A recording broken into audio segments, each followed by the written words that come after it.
Alongside David Brown, we have in-studio guests helping us with tonight's primary election night coverage, and we've been checking in with reporters across the state. Thanks so much for joining us. Philanthropic support for Texas Standard comes from Casey and Scott O'Hare, the Winkler Family Foundation, Lynn Dobson and Greg Wooldridge, Adrian Killam, and the George Huntington family.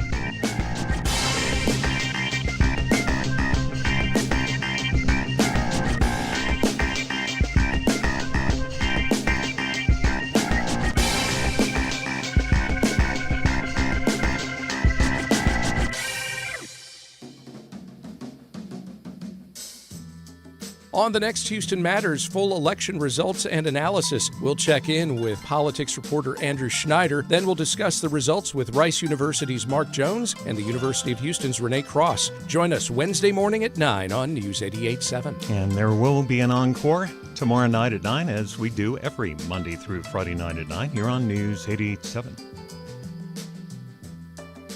We'll have mostly cloudy skies overnight, another well above average low of 68. 81 for the high tomorrow with about a 20% chance of showers and storms. And again, partly sunny on Thursday. No rain in the forecast, but plenty of unseasonable warmth. High of 82. The average right around 71. Currently at 74 degrees here at your NPR station, KUHF Houston News 88.7, a service of the University of Houston. It's 8 o'clock.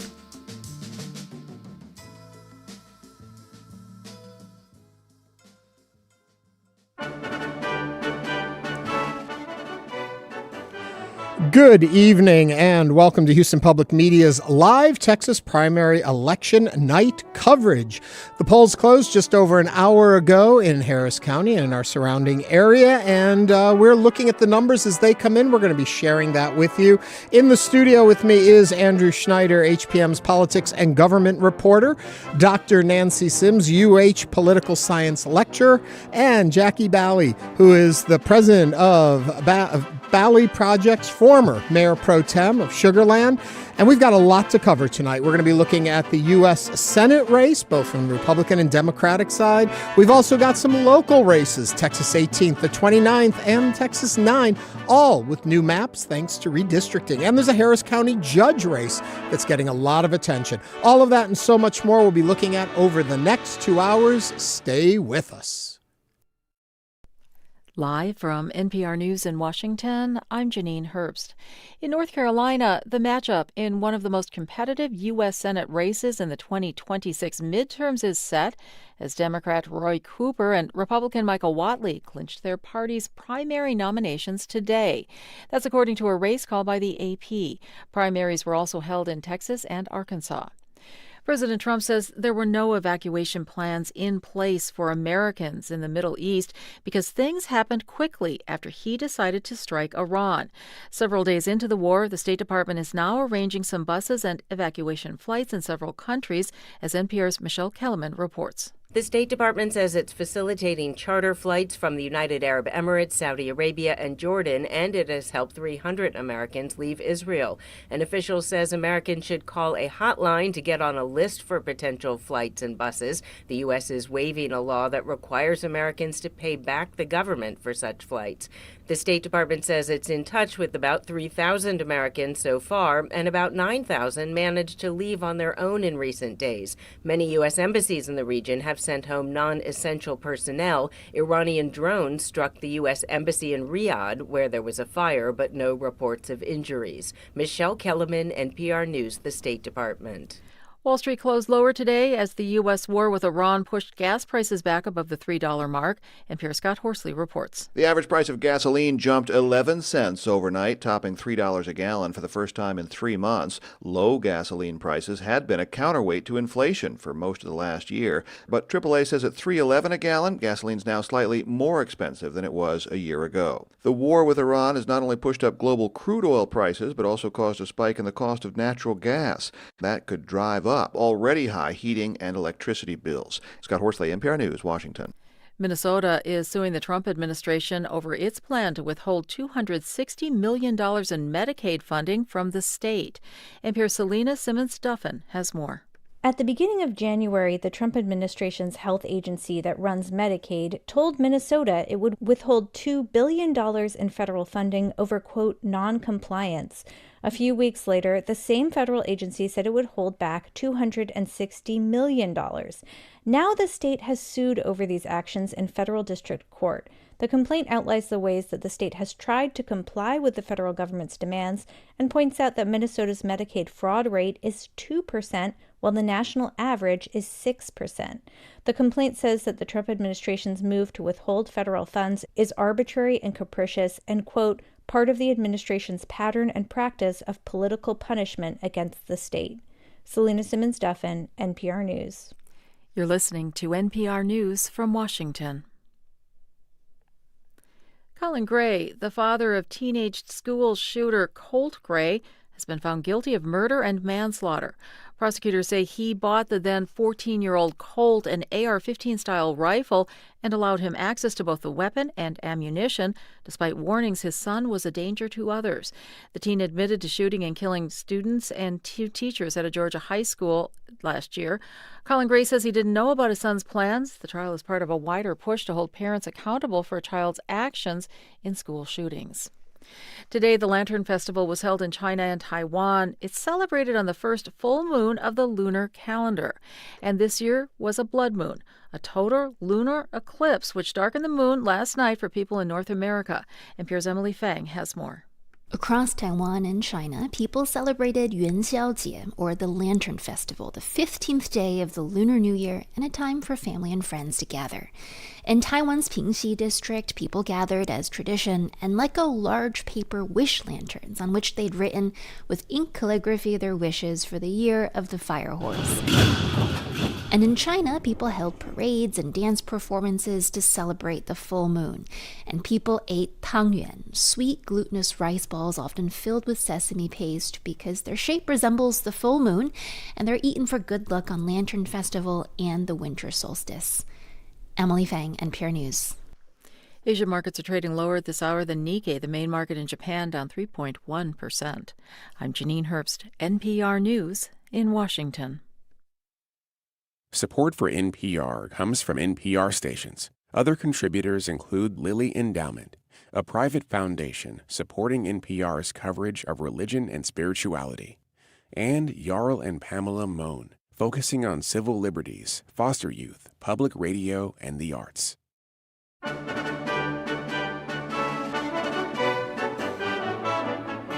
Good evening to one of my favorite nights of the year. I'm Ernie Manouse, and it is the Texas primary election night, and I am surrounded by dear friends, and we are going to be watching the results come in with all of you, keeping an eye on the most important races in our area and figuring out what's going to happen next. With me in studio, first up, Andrew Schneider, who is Houston Public Media's politics and government reporter. Andrew, what are you watching for tonight?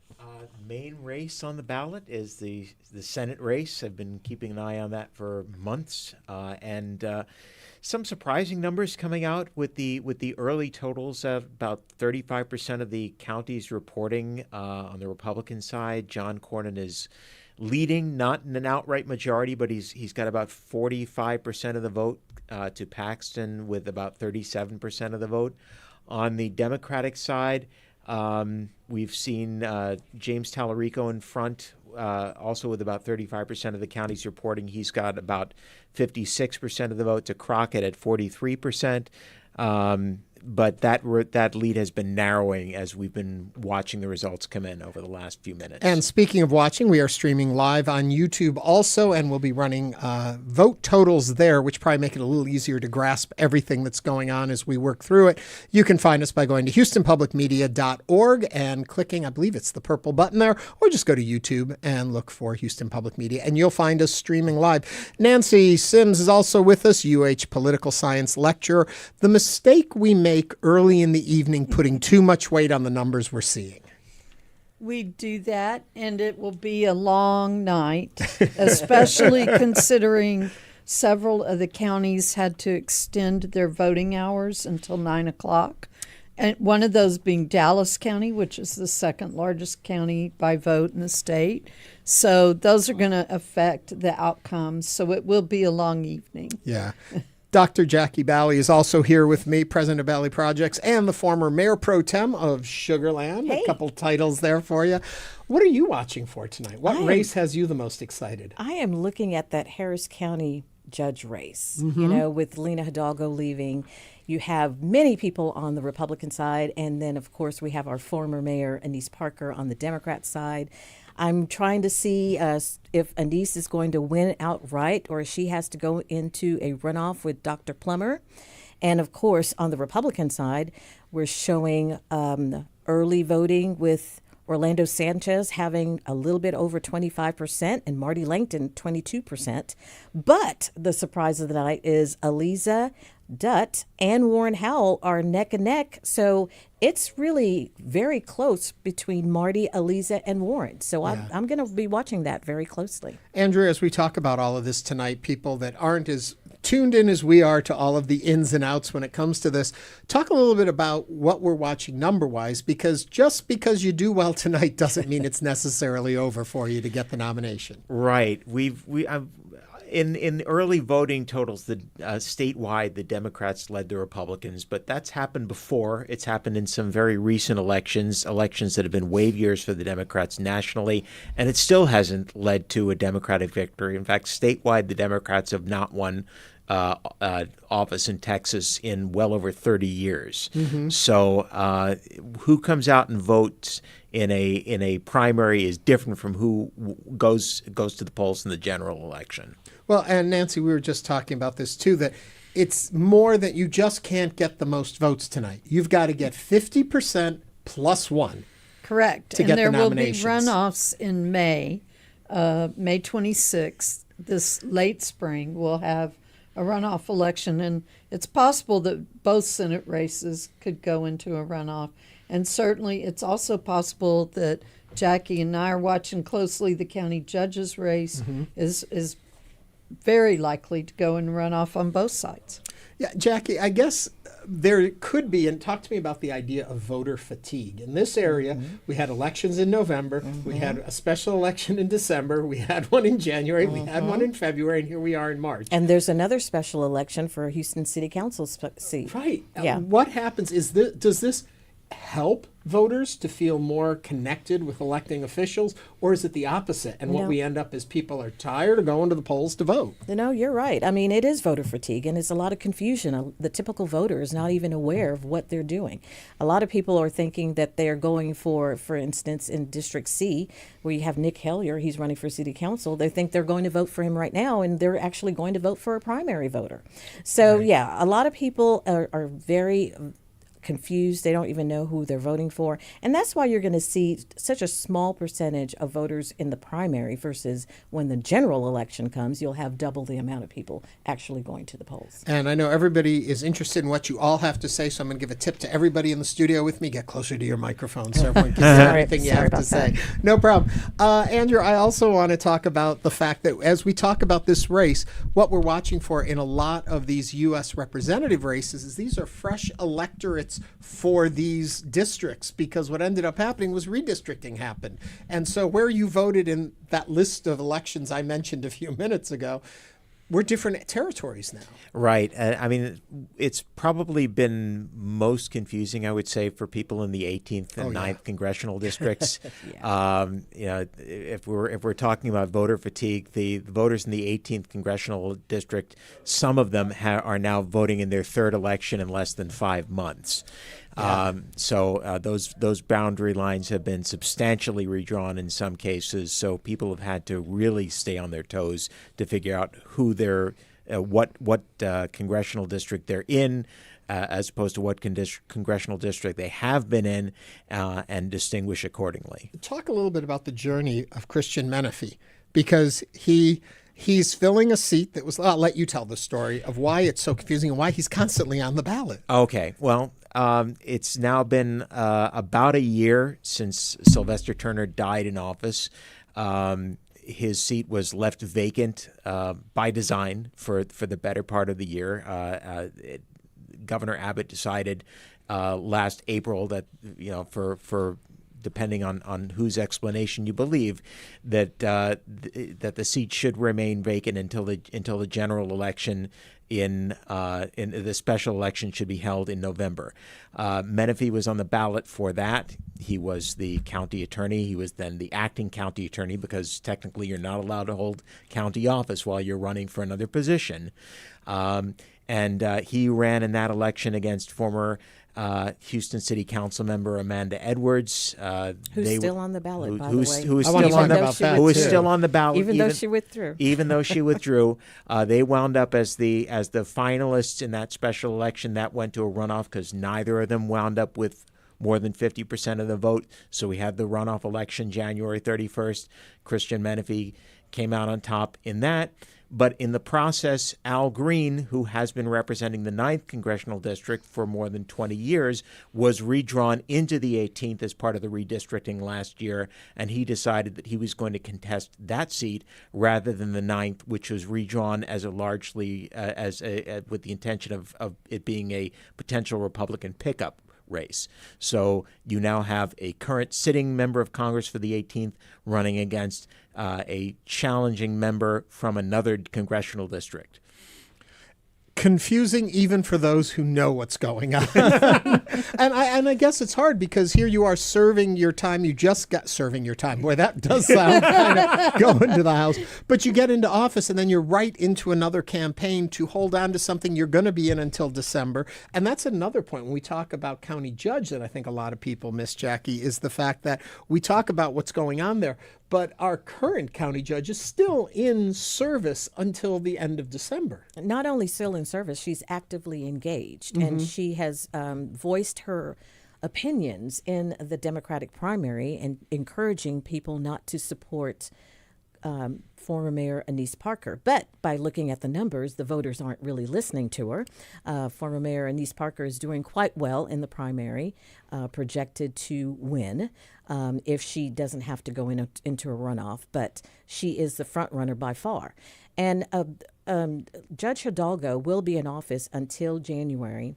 And so she will continue to have her opinion, and she's letting all of us know she will continue to have her opinion because she feels there are certain Democrats that we should be aware of. And speaking of numbers, someone who knows the numbers better than most of us, it's Tanisha Hudspeth, who is the Harris County Clerk, is on the line with us right now. Hello there. Tanisha, can you hear me? Election night. There you are. Yes. Can you hear me? Yes. Election night is in full. I see a lot of great people in the room tonight. We're in full swing. I'm the person that knows the numbers. So where are we with getting releases and knowing where we are number-wise? What percentage have we seen, and what can we expect throughout the evening from Harris County?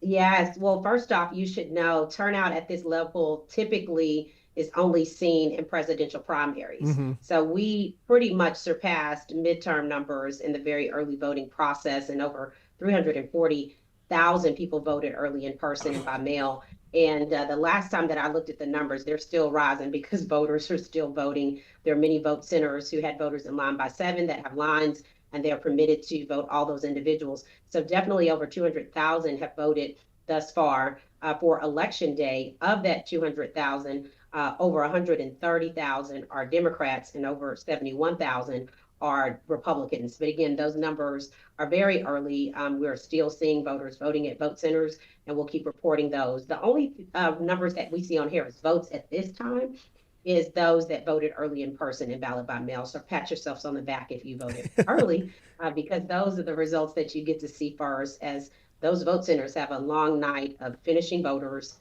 closing down their processes, starting the compliance before getting to regional collection sites. Roughly from the numbers you have, percentage of folks that voted early compared to percentage of folks who voted today, what are we looking at so we can kind of interpret the numbers we're seeing?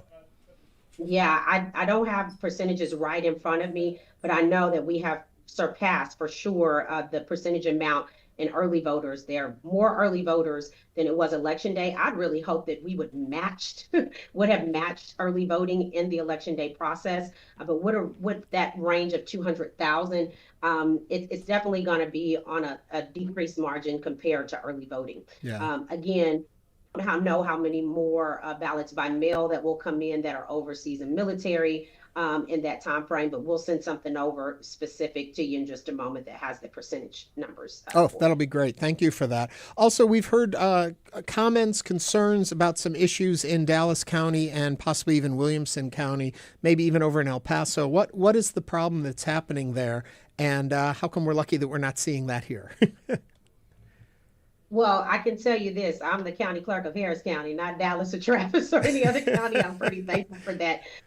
And so I'm not sure of all of what the concerns are. I know that there might be a difference of opinion on releasing early voting numbers. I believe in Harris County, we had that question. Look, in this kind of situation, I think county clerks are, it's the old saying, you're kind of damned if you do, damned if you don't. If you don't release those numbers, people are not so happy about it.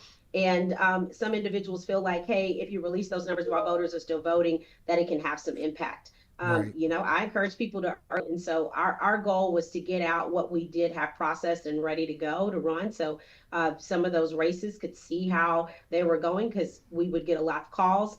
From our standpoint, again, Harris County is the largest, so we over project in terms of numbers and turnout. I had a feeling that this midterm would be much higher than the 2022 midterm and that we'd have to prepare almost like this was a presidential.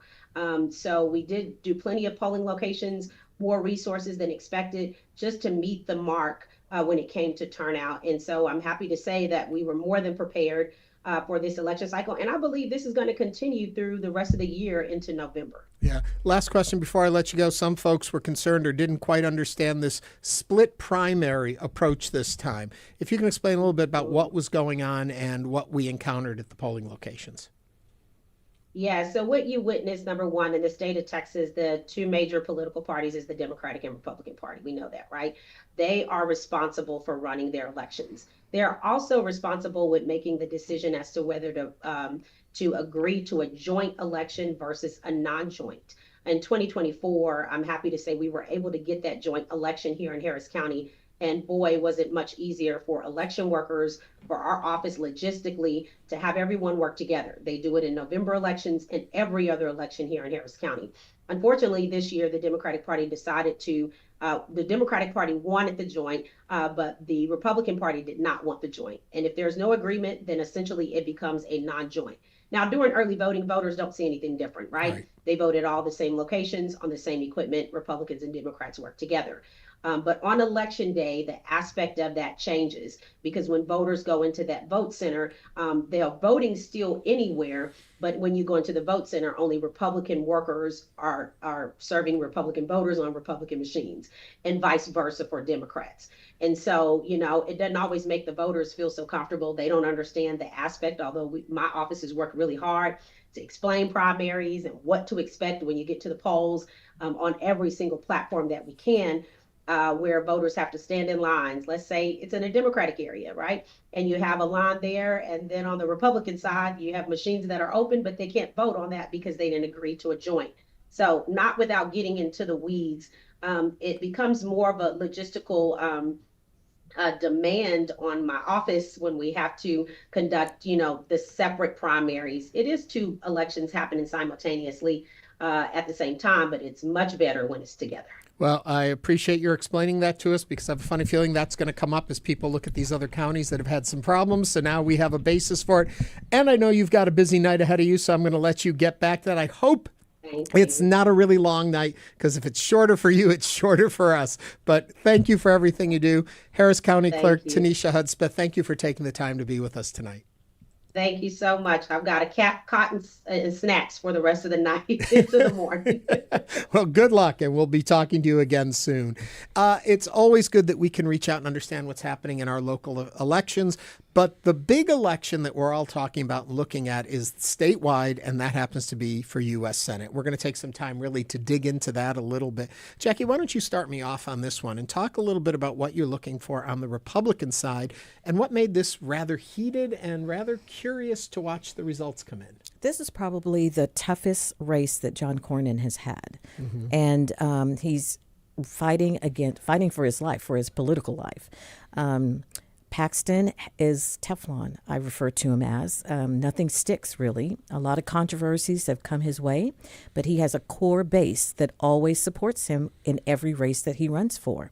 He is formidable, and he's a hard opponent. Right now, with early voting and the early results is showing that Cornyn has a very slight edge over Paxton. Paxton, all polling, including U of H Hobby Center, have said that Hobby School of Public Affairs have said that Paxton will be the front runner. We shall see if that actually happens, but right now Cornyn has that advantage. Now, Wesley Hunt, he is the I can't even speak. He is the unknown. And he has been attacked left and right. Because of him, we're going to go into a runoff. There was a House district that was created specifically for Wesley. He served one term, left, and then decided he was running for U.S. Senate. And that's why there's a lot of acrimony. There's a lot of issues dealing with that. And it's very bitter and it's very ugly. Mm-hmm. Wesley is trailing, and all polling has shown him in third place. And more than likely, it will be Cornyn and Paxton ending up in the runoff. Nancy, let me ask you this. If Wesley Hunt hadn't entered that race or hadn't stayed in that race, however you want to look at it, what would we be looking at tonight, do you think? Where would those votes have gone? Would they have split between Cornyn and Paxton, or would there have been a favorite, and this is a vote against Cornyn as opposed to anything else? I don't think his voters are all anti-Cornyn. I think they probably are a bit down the middle because Hunt is a younger, fresher candidate, and I think that some of the people are a little bit tired of Cornyn, but they may also not like Paxton, and so their vote for Hunt is kind of a protest vote against Paxton and a questioning of Cornyn saying, hey, we need some new blood. Mm-hmm. Andrew, what are you thinking about how all of this is going to turn out tonight? Where are you falling on this, and what are the numbers showing you so far? Well, I mean, I think it's been interesting that Cornyn has been polling ahead as we've been going into the race with now more than 40% of the counties reporting. I think it speaks, if nothing else, to the importance of institutional strength. Cornyn is he's now running for a fifth term, and he has had a leadership position in the Senate. He's been able to pull in a lot of money for the state as a result of that leadership position, and that's the sort of thing that counts with some voters. He's also been able to throw a lot of money at this race. Both he and groups aligned with him have spent tens of millions of dollars in ads, both supporting Cornyn and attacking his opponents. Mm-hmm. And in a race where name recognition is already high for both the main candidates, that's one way of distinguishing yourself. So it's just been it's been fascinating to see how this has played out so far. And I want to note also, this is the one race that President Trump has not endorsed anyone. All three have run campaigns saying that they are President Trump's ally, and President Trump has refused. He's jumped in a couple of other Texas races, but he's refused to endorse any of the three. So I thought that was an interesting fact for us to note. Yeah, I mean, I got the sense that he really, given the degree to which all three candidates have been trying to distinguish themselves as who is the most pro-Trump, he really doesn't have a whole lot to gain by siding with one particular person, and potentially has something to lose by alienating somebody if they wind up as the nominee. Okay, now that is a great lead-in to flipping to the other side in this race and going into the Democratic side, because I have to say, and I watch this, and anyone who follows me knows I love election nights and the whole process of election. I am still baffled why our former vice president on the Democratic side and candidate for president came out and supported Jasmine Crockett on Friday, so close to the election. What does she benefit by putting her name, attaching her name? I'm talking about Kamala Harris. I didn't say that. I mentioned it a second ago. But what does it benefit her at this point in the race to have picked a candidate? Because like Andrew was just saying, you're so close. Wait till they get a nominee, then you back it with the full force of the Democratic Party and you're in it. But now you've already picked a side. What do you think, Jackie? Look, there's been a huge push to get the African Americans out to vote in this particular race and in the primaries. And so it would make sense that our top African American, the person who ran for president and our former vice president, to get involved. And that's why she did. And a lot of these political endorsements, the deals are made way before they even announce that they're running. So this could have been done or could have been made whenever Vice President Harris was running for president and she was coming in Texas. We really don't know. But we do know that there is a consolidated push to get black voters out. And it would make sense for her and other black elected officials to rally around Crockett. Yeah. Do you think, though, when we move on, depending on who gets the nomination tonight, is this kind of allegiance to a particular candidate as opposed to a party going to hurt? If you have Kamala Harris coming out for one particular candidate, unlike what Trump has done on the Republican side, it's leaving it open. Here, she's picked a horse in this race, and if that's not the one who gets the nomination, is that then harmful to the one? If Talarico gets it, does this hurt his campaign? Oh, he'll forget that she didn't endorse him, and he'll go after her and try to get the endorsement after he wins. You know, it's always about who you're running against. And so she, of course, will support him over his Republican opponent. And so I think he'll just shrug it off. And if he wins tonight, he'll say, hey, remember you endorsed my opponent? Now it's time for you to rally around me. Yeah, Great and I in would theory. say, I don't know. Maybe I hold grudges too long. Arnie, I would say that the Democrats are so angry, they will unite behind the winner of this race. They are going to unite no matter whether their person won or not, because they see, I would say, a ray of sunlight at potentially winning the Senate seat. Andrew, with the couple seconds we have left talking about this race for right now, trust me, we'll come back to it. Is there any real hope from numbers you look at, from understanding the makeup of Texas, that this Senate seat at the end of the day, and I'm talking in November, could actually go Democrat? There's a slim chance. It really depends on the outcome of the Republican primary as much as anything. Most of the polling that we've seen shows that the Democrat, whoever he or she is, stands a better chance against Paxton than against Cornyn. Yeah. Interesting. We'll continue to check into that race throughout the evening as we watch the numbers come in on it. I will say, as far as numbers go, I'm pretty surprised we're getting as many results as we are as early as we are. It's kind of making me statewide. Statewide. Yes. Yeah. Statewide. But then it's going to slow down. As it gets closer to the end, it always gets slower. We're still on our first only early vote in Harris County. You know what? I've always praised our elections administrators in Texas because we do get our results a lot quicker than other places. And it's a lot of work. And having Tanisha come up here, she's doing an excellent job. Yeah. There's so many people like her who are doing excellent jobs. I'm guessing the folks over in Texas 29 wish the results would come in sooner, too, because they want to know what's going on. Andrew, take me in a little bit to understand the landscape of Texas 29. Okay. Texas 29 was one of the districts that was very heavily redrawn in the recent district. This was a redistricting. This was a district that was originally drawn a few cycles back with the idea that it would make it possible to elect a Hispanic member of Congress. That was not what initially happened for for quite a few years. It was represented by Gene Green. When he retired, Sylvia Garcia ran for the position, and she's held it ever since. As it was redrawn, a large part of the Hispanic electorate was taken away and combined into what is now going to be the Texas 9th Congressional District.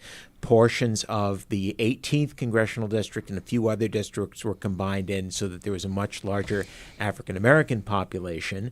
And that sparked a primary challenge, multiple primary challenges against Sylvia Garcia by former State Representative Jarvis Johnson, whose former State House district largely overlaps the new 29th, and businessman Robert Slater. Do we see an early lead there? Is this an easy win, or did the redrawing throw us off? Sylvia Garcia is doing quite well in the early voting. It's entirely possible, given what we've seen so far, that she might wind up winning this outright without having to go to a runoff. Jackie, what are you feeling? Oh yeah, that's my mother's district. She lives there, and Sylvia has been very prominent. They love her there. She has a significant lead over Jarvis. I predict she'll win without a runoff. Wow, I'm sure she would be happy to hear that. Yeah. That saves a lot of time, a lot of effort, and a lot of money. I'm also curious, do you feel that this redistricting plan that happened in the state, is it going to pay off, do you think? Do you think the idea of drawing, as what we heard was Donald Trump wanted 5 new seats, will that come their way? We won't know until November, right? Right. It's looking very positively, but we looked at the numbers earlier and we saw that Democrats were in their primary outvoting Republicans quite heavily. Mm-hmm. Now, that does not translate into victories in November. We saw that in 2002. But if the Democrats continue to drum up their base and focus, they can actually have pretty competitive races.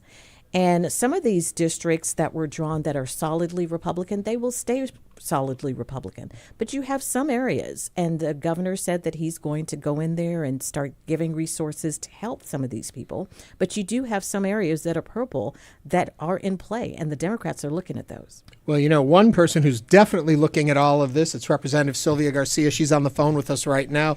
Representative Garcia, thank you for calling in on what is probably a very busy evening for you, too.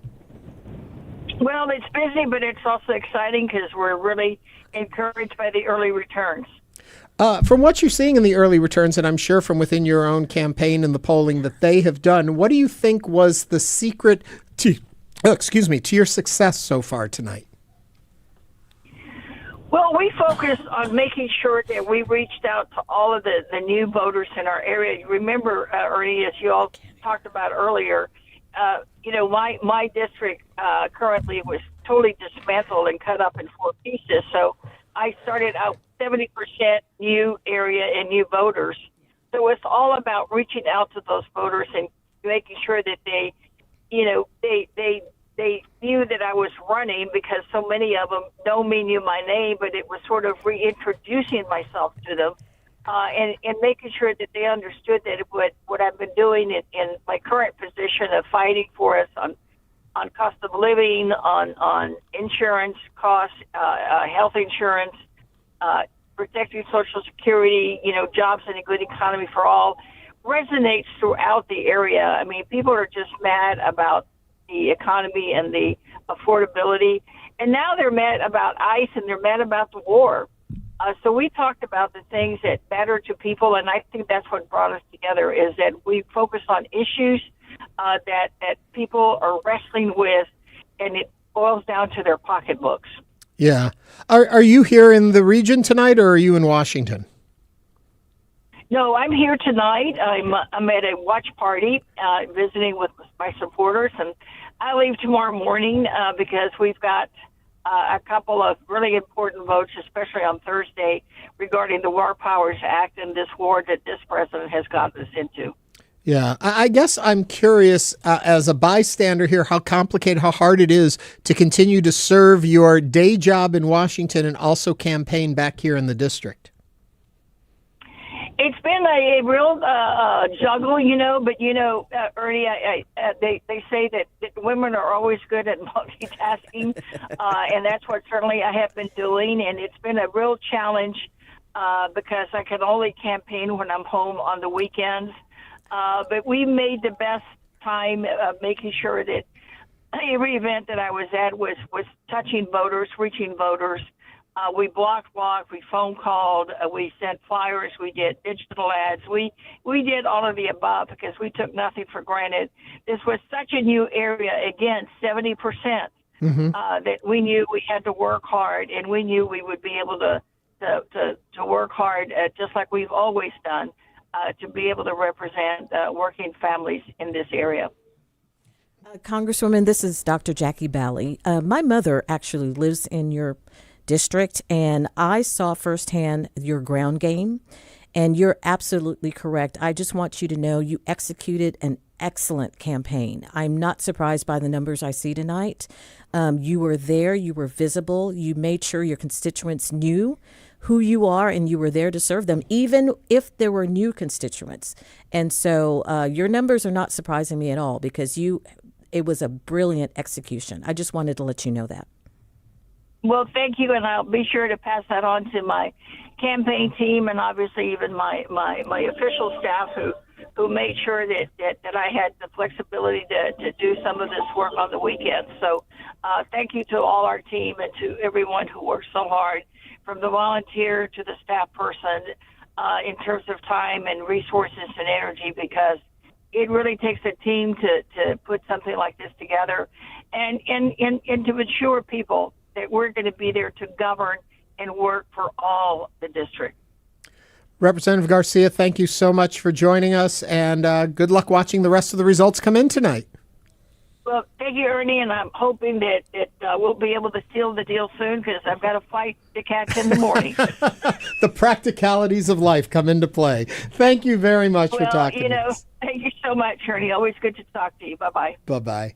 I think she points out the fact, Andrew, that, they still have jobs to do and they still have life to do, but they definitely want to see this number come in sooner than later. It is the big challenge of running as an incumbent, but that's the exchange that you make for running as the person with the advantage of the incumbency and the name recognition and the that comes with it. I will say one of the things that she mentioned that struck with me that I've been hearing from a lot of the different races around the district is the importance of affordability as an issue for ordinary voters. This is something that I've heard come up on both the Democratic and the Republican side, that the whole question of rising prices for food, for gasoline now, in the wake of the war with Iran, for housing, these are all issues that people think about when they go to cast their ballot. Who's going to do the most to help make their lives easier? Yeah, for folks that are following along too and wondering as we talk about the numbers coming in and such, the latest results that I saw was about 65% of the vote, and it had Representative Garcia at 56% of the vote for her, with Jarvis Johnson coming in at 38%. So that's why she's talking about a somewhat comfortable lead at this point, and she's crossed over the 50% point. So if that stays, she's got it without a runoff. Can I give a shout out to a race we haven't discussed? Sure, most definitely. Troy Nell's twin brother won. Trevor Nell's, one of my buddies, and he won with 80% of the vote. He's the race he's in? U.S. District 22.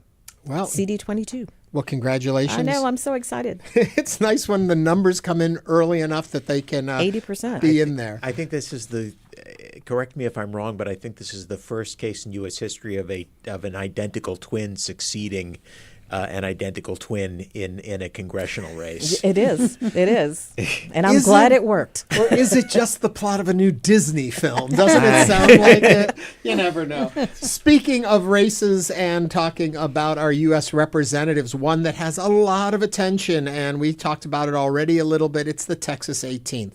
And it's fascinating because we have the current serving representative there that was just newly elected running against a legacy candidate who has been representing his area for a very long time, and that's Al Green, and they're in a race right now. What can you tell me, Jackie, about that one? A lot of polls were showing Christian Menifee way ahead of Congressman Al Green. But I knew with the endorsements that Congressman Green was getting and the type of campaigner that he is, that it would be as close as he is. And right now, it's looking like they're just 5 points, a 5-point difference. Yep. Now, what Christian brings is he's fresh, he's new, he's got the energy, and a lot of people like that versus the old guard. They want someone who they've known, who they trust, who's been in the community for decades. And so you're having the old guard versus the new guard. And that race, a lot of people are watching right now. Well, I know one. I'm going to jump in right here and say that we know one person who's definitely watching the race, and that's Michael Atkinson, who is actually at the watch party for Christian Menifee over at Chapman and Kirby. And Michael, what's the vibe there tonight? They should be happy, but probably not as ecstatic as they could have been if the polling that we had seen earlier had held true. Yeah, hey guys, good evening. Here at Christian Menefee's watch party, they are, as Menefee told me earlier today, cautiously optimistic about what the results are showing so far. They do seem to be, really looking at these numbers optimistically. It does show them in the lead at the moment, but as you mentioned, it's still early in the night. Things could shift for them. I will mention that Congressman Al Green is actually not at his watch party. He is in Washington at the moment. He was getting a briefing earlier this evening on the war that's going in Iran. He said that was so important to him that he couldn't leave for this election watch party of his own. Take a listen. And I'm here because this is my job. This is what the people expect me to do. I would dearly like to be there. This is election night. I'll have a lot of friends and constituents gathering, but I have to be here and we have to vote. And I will say that one of the things that he mentioned on that note is the fact that this district has gone so long without representation that it was very important for him to make sure that every vote counts. If he's going to take over for this district, he says that he's going to do it all the way and not miss a single vote. And so it was more important for him to be in Washington than to be here for his own election watch party, guys. Question for you as we're looking at this. Republicans targeted this district. This was one of the ones in the redistricting that got a lot of attention. What do these results that you're seeing so far mean for the Democrats? Well, that's one of the million-dollar questions right now. This was a district that Republicans specifically targeted to pit a Democrat against a Democrat. So in this case, it was really kind of the exact opportunity that Democrats were wanting to decide what the future of the party is going to look like. You've got a legacy candidate in Al Green who's served the Houston area for years and years and years, and you've got a new and upcoming rising star within the Texas Democratic Party in Christian Menefee. So this was something of a test for the Democratic Party to see what the ideal candidate is going to be moving forward. Is it going to be a storied politician like Al Green, who's been in the headlines recently? He was expelled from the State of the Union for the second year in a row. Or is it going to be a new rising star, someone who's got a fresh plate where they can take on new opportunities? For the lack of a better phrase, these candidates were seemingly identical for one another when it came to their policy priorities. It really was just a test of what type of candidate are voters going to resonate with most. Yeah, I do want to remind folks as we're talking, we see about 68% of the vote in this particular race, with Christian Menefee getting about 48.8, just about 49% of the vote, and Al Green at about 43% of the vote. But a lot can change and shift as the evening goes on. So it's, as Jackie was alluding to earlier, it's a lot closer, I think, than a lot of early polls were indicating it was going to be, thinking that it was going to be much different. But that Al Green really reached out and has a legacy campaign there. And a lot of folks, he's got name recognition, and a lot of folks know him with that cane, and it probably didn't hurt him, the attention he got during the State of the Union either. What's his take on all of that, do you think? Well, I will add that as we're not quite at the threshold for Christian Menefee having a clear runaway lead with a majority, he's just below that majority threshold at 50%. We're looking at a runoff election potentially in the cards for the 18th Congressional District. That would mean yet another election for this district. They're already now in their third. Today was their third since November, just to get representation in Congress. So, as we're looking at potentially another race, I talked to voters today who say that they're really exhausted. They're tired of having to go to the polls. They're tired of having to advocate for representation. So if they have to go to a runoff election, that's really going to put these Democrats in this district at another point of saying, okay, we're going to have to go and advocate for these candidates once more. And, I will add that Amanda Edwards does have a portion of the vote this evening. She dropped out of the race earlier this year, but not soon enough to get her name removed from the ballot. So essentially those were, for lack of a better phrase, wasted votes. They didn't go to a candidate who's currently in the race. So where those, few percentage points of voters go, either to Al Green or to Christian Menefee, could make a big difference in this race. Michael Atkinson, thank you so much for talking with us. Enjoy your watch party while you're there and continue to keep up on what happens there. It's going to be we're hearing applause there. Did we just hear something good? Something's happening behind me. Something's happening. Well, we'll let you go figure it out. Michael, thank you very much for joining us tonight. I want to remind everyone you can watch and see our reporters and also see the ticker tape at the bottom of our screen so you can see what the vote averages are and then totals coming in as they come in throughout the night. Just go to YouTube and look for Houston Public Media or go to houstonpublicmedia.org and you can click through to watch it right there. Nancy, talk to me a little bit about what was brought up of the Amanda Edwards not being in the race and looking at the numbers here. She has about 6.5% of the vote. Does that vote total count into the total percentage-wise, or do they just become null and void and they don't count because she's not in the race? No, they absolutely count. She withdrew as an active campaigner but ballots were already printed, so her name remained on the ballot, and it very likely may cause a runoff in that race. It looks like it could, and I very guess, likely. Is that similar then to the concept of a write-in vote?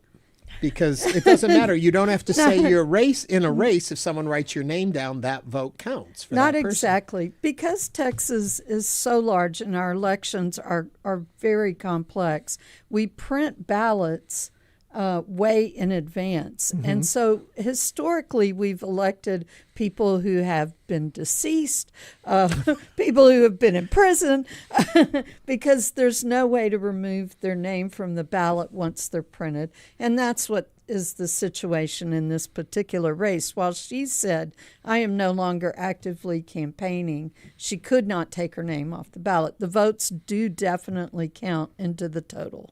Andrew, with like delegates at a convention, can she will her points to someone else or no? No, but That's a good idea. But there is something I think to be taken away from some of the points that she's raised over the course of her campaigns over the past year. One of the main arguments that she made for herself when she was running against Sheila Jackson Lee, when she was running for the Democratic replacement slot against Sylvester Turner, and again during the fall, is she was arguing it was time for a generational change. This is a district where we've had now 2 septuagenarian members of Congress who have died in office, and if Al Green is the competitor in a runoff election, I suspect that people that would have voted for Amanda Edwards, if they come out to vote in a runoff, would be more inclined to vote for Christian Menefee for that very reason. We'll also talk about, and anybody that wants to jump in on this one, the idea of having served a long time in Congress. It seems to be getting a very bad rap these days because of issues like what you just spoke about. But also, Jackie, you brought up earlier, it leads to leadership roles. Sure. And so the longer you're in, the more power you have in the Congress.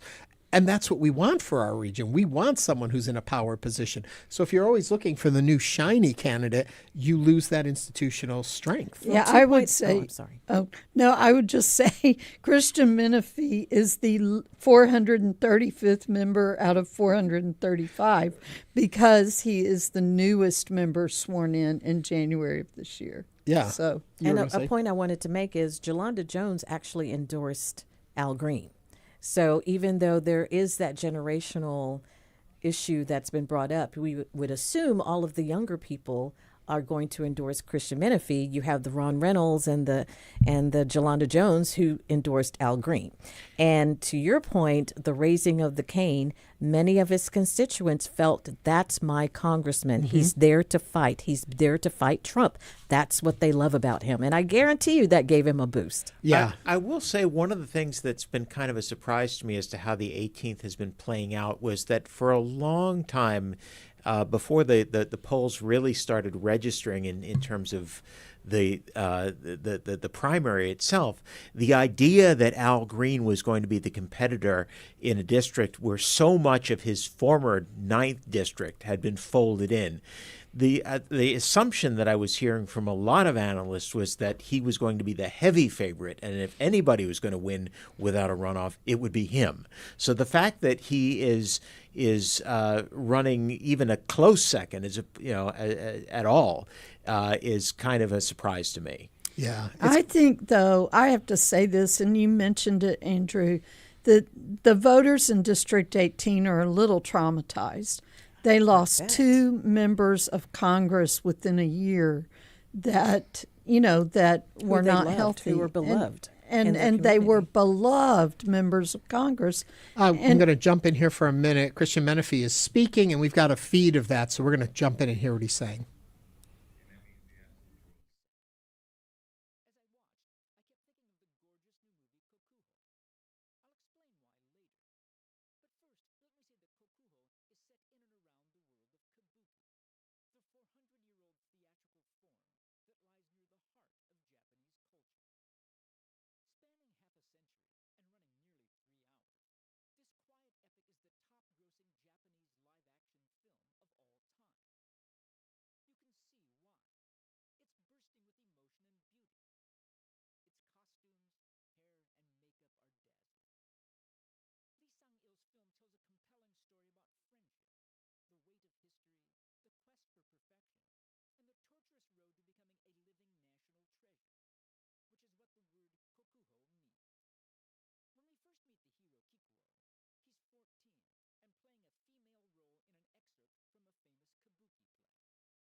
You are listening to Christian Menefee there. I do have to say it's kind of funny how he said he's not going to say a negative thing. He's not going to say a negative thing. And then he said, and Hal Green, you're going to try to. And I kind of thought that was a negative thing. I'm just saying.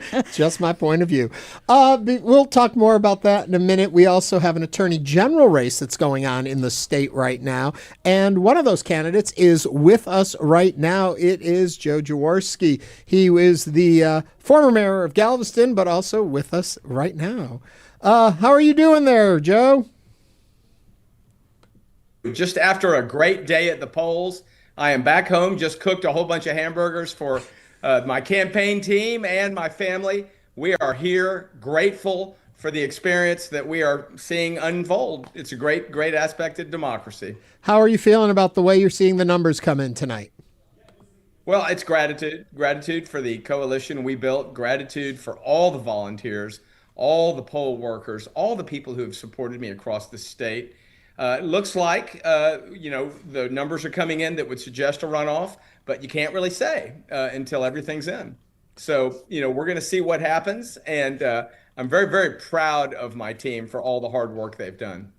I guess I'm curious what your takeaway is from the strong turnout for the primary. A lot of folks came out for, especially for the early voting. What does that tell you about where the voters are today, do you think? Yeah, the voters are angry at the parties in power, the Republicans in Texas, the Republicans in the White House, and they're coming out and having their say. Very excited to see it. We were at one of the polls, on West Gray, the Metropolitan Multi-Service Center, and the line went as far as anyone has ever seen it go. That's a good sign. That is the voice of the people expressing themselves at the polls. A very positive sign. If you do head into a runoff, which looks like it possibly could happen this evening, how would your message shift to ensure that you could win the runoff? Well, look, the message is going to be the same. I am who I am, and I do not change my message. Here's the thing we know is that Nathan Johnson, a sitting state senator, is not able to win 50% or more. Right now, Tony Box and I are representing a whole bunch of people who do not believe in his leadership. And that's going to continue. His leadership's not going to change. The voters will have their say, potentially in a runoff. What do you think about who's going to be possibly the potential other candidate on the Republican side, and what are you looking at there? Well, I have always said I think it's going to be, a runoff between Mays Middleton and Chip Roy. It looks like they are the two lead vote getters, so that prediction seems to be borne out. Another 75 days will flesh out and substantiate who has the more hateful message as the Republican nominee, because that's all they got, Ernie. Well, I know that you've got a bunch of votes there and you're hoping for more before the night's over. When do you finally go to bed? Are you going to wait until all the results are in, or do you go to bed and hope for the best and wake up in the morning? When you campaign this hard across the state, sleep is optional. So we're going to stay up and we're going to let it all unfold. I don't feel the least bit tired. I am very grateful. And I want everyone, all 53 of the organizations and clubs that endorsed me, all the young Democrats across the state who endorsed me, Tejano Democrats, Black Democrats, the coalition of the Jaworski team. I am so grateful for all their work, their confidence, their faith, and we are just getting started. Joe Jaworski, I don't want to keep you from those burgers you just got cooked, and I don't want them to get cold, so I'm going to let you get back to the family. As you continue to watch the numbers come in, we'll be doing the same thing. Thank you for calling in and chatting with us tonight. You bet. My honor, Ernie. Thank you so much for what you're doing. Thank you. And just to catch you up, we have about 46% in that vote has come in, and Nathan Johnson has 46.9% of the vote by the numbers I see, and Joe Jaworski at about 28.8 or 29% of the vote at this point, which neither gets to that 50% still. So I'm curious, Andrew, we were talking about this before we went on the air a little bit about the Attorney General's seat is quite the launching pad for a future in this state, at least of the last few Attorney Generals. Right. Well, we've got Ken Paxton, the current Attorney General. He's been in the office for more than a decade, and he's been putting up a very strong fight for the Republican nomination for Senate. Preceding him was Greg Abbott, who, of course, went on to become our governor, and preceding him was John Cornyn, who was the current Republican senator. So it's definitely a way of getting your name out if you're looking for running for higher statewide office. Nancy, if you go into a runoff, and like in this case, where Joe is actually trailing by, 20% almost of votes, do those candidates ever rebound and champion the person who had the highest number? Well, okay. So you can go into a runoff in second place and still win. I can see it if one has 48 and one has 49% of the vote. If No, you've it got can, 30 to almost 50. Can you fix that? Basically, runoffs start a new election. They begin again, and it's as if the primary wasn't relevant. Well, we're going to begin a new hour of coverage coming up in just a couple seconds. So we hope you'll stay with us as we continue to watch what comes in. We expect the numbers to grow over the next hour, so we'll have more information. We have more candidates calling in. We have more reporters out in the field. And, of course, I've got my wonderful panel right here in the studio.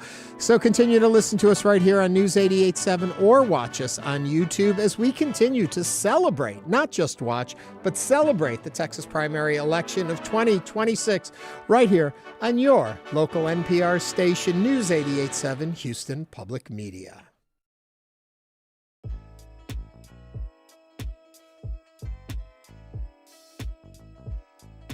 Support for Houston Public Media comes from SunnyPro, a Houston-based business advisory firm providing sell-side transaction support for small and mid-sized companies looking to sell their business. More information available at sunipro.com. Out on the freeways, got a wreck heading out of downtown, the westbound side of I-10, Katy Freeway at Houston Avenue. We have a left, right, and center lane taken up there. It's already been hogging up that area for about an hour. We'll have mostly cloudy skies overnight with a low around 68. Tomorrow, about a 20% chance of afternoon showers and a high of 81. 68 again tomorrow night going into Thursday, then partly sunny on Thursday with a high of 82. Pretty simple to keep track of. Right now it's 70 degrees here at your NPR station, KUHF Houston News 88.7, a service of the University of Houston at 9:01. Live from NPR News in Washington, I'm Janine Herbst. As the U.S.-Israel war in Iran widens, the death toll for U.S. forces has risen. The Pentagon says 6 service members have been killed, and President Trump's reasons for attacking Iran continue to change. Over the weekend, Trump said it was regime change. Today, he says it was preemptive. No, I might have forced their hand. You see, we were having negotiations with these lunatics, and it was my opinion that they were going to attack first. They were going to attack. If we didn't do it, they were going to attack first. I felt strongly about that. Secretary of State Marco Rubio offered another reason. The president acted on the timing that gave us the highest chance of success. And that's what you're seeing play out right now. You're seeing it play out right now, and you'll see it in the days to come. We will systematically take apart their missile program. We will destroy their ability to sponsor terrorism, by the way. We will destroy their factories. We will destroy their Navy. Speaking there to reporters on Capitol Hill today, the attacks followed weeks of a U.S. military buildup in the region as negotiations between the U.S. and Iran over its nuclear programs continued. President Trump is once again finding himself at odds with part of his conservative base. This time, it's over the war in Iran. NPR's Stephen Fowler has more. A vocal contingent of folks who support the president's policy say starting a war in Iran is not America first. They say there are domestic issues like the economy and immigration enforcement that should be higher priority. Another element, the U.S.'s economic and military ties to Israel. Some MAGA conservatives feel that Israel's interests are put equal to or above America's. It's the latest crack in Trump's coalition following disagreements over the Epstein files, affordability, tariffs, and other issues. Stephen Fowler, NPR News, Atlanta. Homeland Security Secretary Kristi Noem testified before the Senate Judiciary Committee today, defending the administration's crackdown on illegal immigration, amid criticism of DHS's enforcement tactics. NPR's Jasmine Garst has more. During the hearing, Democrats asked Secretary Noem why she described two American protesters, Alex Preddy and Renee Good, as domestic terrorists shortly after their killings. She doubled down on that description. Senator Cory Booker and other Democrats also blasted ICE agents' tactics. Either you are utterly incompetent or you are violating laws with impunity. You should step down from your position. If you don't, you should be removed by this president. And if not, Congress should impeach you. Noem again claimed DHS immigration sweeps are targeting, quote, the worst of the worst. DHS's own statistics show over 70% of those currently in immigration detention have no criminal conviction. Jasmine Garst, NPR News, New York. Asian markets are trading lower at this hour than Nikkei in Japan, down 3.8%. You're listening to NPR News. The video of the hours-long deposition of former Secretary of State Hillary Clinton has been released by the Republican-led House Oversight Committee. As NPR's Sage Miller reports, she was questioned as part of the committee's probe into the convicted sex offender Jeffrey Epstein. Hillary Clinton told lawmakers she was confused as to why she was being deposed. She said it was her husband, former President Bill Clinton, that had a working relationship with the disgraced financier. But there were contentious moments between Clinton and some Republican members of the committee. Congresswoman Nancy Mace asked Clinton how she felt about a photo that showed her husband in a hot tub. I have no context for even answering that question. And I think, obviously the innuendo, all the rest of it. I'm asking a black and white question. I'm not putting any leading statements into it or adjectives. But Mace kept pressing Clinton on her thoughts. Neither of the Clintons has been accused of any wrongdoing. Sage Miller, NPR News. HBO Max and Paramount Plus are set to become one streaming platform after Paramount officially takes over Warner Brothers Discovery. That would give the combined platform around 200 million subscribers. Paramount won a bid to buy Warner Brothers last week, beating out Netflix, although the deal still needs approval from regulators and shareholders. In a call to shareholders yesterday, Ellison says he will release 30 movies a year into theaters and that he will also let HBO remain the same as it is now. I'm Janine Herbst, and you're listening to NPR News from Washington. Support for NPR comes from NPR stations. Other contributors include EBSCO, committed to providing perpetual access to print and digital books for libraries and the communities they serve. Learn more at ebsco.com. And the listeners who support this NPR station.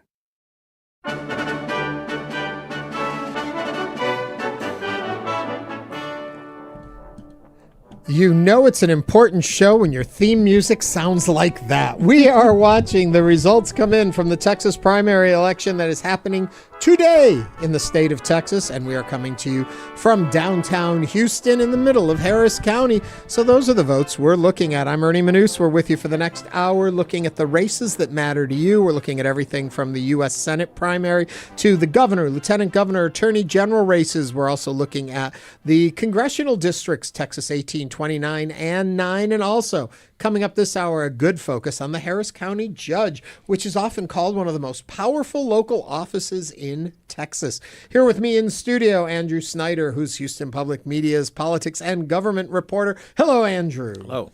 So any surprises so far this evening you're watching as you watch the numbers come in? For me, the two surprises looking at the Senate race. One is on the Republican side. John Cornyn is still in the lead with nearly 60% of the counties reporting. He's at just over 44% to Paxton at just under 39%. The other is we expected the Democratic race to be close, but it could hardly be closer. Both Crockett and Talarico are polling at about 49%, with Ahmad Hassan polling at about 1%. We were joking before I laugh about this. Yeah, we were joking before we started tonight that the odds of this happening would be roughly akin to flipping a coin and having it land on its edge. Well, that seems to be what's happened, at least with 65% of the precinct of the county's reporting. I'm not going to say it, but I am going to say it. I was the one who said that this could happen, and Andrew, you're like, no. So I'm not saying that, but that was just a lucky guess on my part. Also with us, we have Nancy Sims, who is the University of Houston political science lecturer. What's surprising you this evening? Well, I have to say, looking at the Senate race on the Democratic side, remember the polls in Dallas are just now closing. And Dallas is Jasmine Crockett territory. Exactly. That's her home area.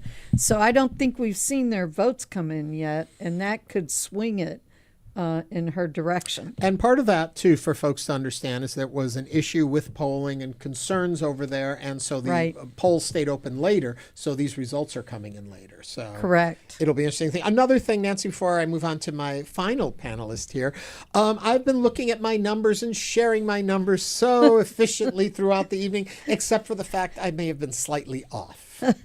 Well, what we've been looking at are statewide results, and we should be doing that for the Senate race, congressional races that cross county lines. But the Harris County results, we're still only seeing early vote.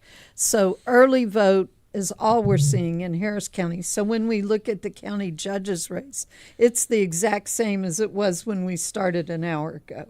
So we don't have any updated numbers in Harris County. And that may change as the hour continues. It should change in about 10 minutes, I would think. The final flower in my bouquet is Dr. Jacquie Baly. Jackie, what are you looking at tonight that's surprising you? The AG race on the Republican side. A lot of polling did not show MAGA Mays Middleton. I'm saying that because that's everything that he every advertising that he does, from print to commercials, he calls himself MAGA Mays Middleton.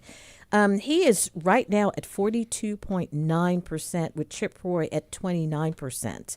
Most polling had Chip Roy leading this race, and they had Mays not even in double digits. So to see that, and then Aaron Wright, who was actually endorsed by Paxton, he is in third place with 14.59%. So this AG race on the Republican side has been very interesting. It's an interesting evening in that you're looking at both sides of the aisle and both have fascinating races going on, which makes it great for whatever party you affiliate with, because it makes it an exciting evening for everyone at play. But as we've pointed out and will continue to do, Andrew, you need not just to have the most votes, you need 50% of the votes plus one. Right. Texas is not a first past the post state. And that actually gives us, I think, as good a segue in as any to look into some of the other races. We've been talking about the Senate race, but we've also got a lot of statewide races on the ballot, including the lieutenant governor's race. And a little surprise on the Republican side that Dan Patrick is cruising to renomination, but on the Democratic side, Vicki Goodwin is polling in the lead, but just under 50% of the vote. So it's possible the lieutenant governor's race in the Democratic side could go to a runoff between her and Marcos Velez. And for folks that say, well, it's the lieutenant governor, it's not the governor, Nancy, talk to me a little bit about how significant the lieutenant governor is in the state of Texas. It is actually the most powerful office in the state of Texas, because the lieutenant governor decides the legislative agenda and drives it. And that makes them really, that office in particular, the most powerful truly in the state. Jackie, we often talk about how the most powerful local office in the state of Texas might very well be Harris County Judge. You know what? I disagree with that. I think it's actually the county commissioners. The Really? county commissioners, they are in charge of their own little fiefdom. They have their budgets, they have their resources, and the county judge, of course, it's a figurehead, and that person presides over the court and determines, makes the showings for whenever we have any official county events and any kind of a natural disaster. But the county commissioner is really one of the most powerful positions for a local elected position. Mm-hmm. But back to my question, just because that's how I have to make my segue so we can talk about the judge race, is that it is also a very important position. Yes, it's extremely important. And we're seeing a very healthy race on the Republican side. And I don't want to ignore the Democrat side because that's a very good race as well. But Anise Parker is cruising her way, possibly, maybe, without even having a runoff. Mm-hmm. And on the Republican side, we're seeing everyone neck and neck. So who's going to be in the runoff on the Republican side? It's still up in the air because there's only 1 or 2 points separating most of the candidates. So who do you think at this point, who are our leaders in this race? Right now, on the Republican side is Orlando Sanchez and Marty Langton. And Orlando is someone that a lot of us know. He's held several positions, city council, county treasurer. He's quite active in the Republican Party. And Marty Langton, he is president of the fire union, for the firemen. Was very vocal about making sure that they got their deal that was made with Mayor Whitmire, has been very active. The governor has endorsed him.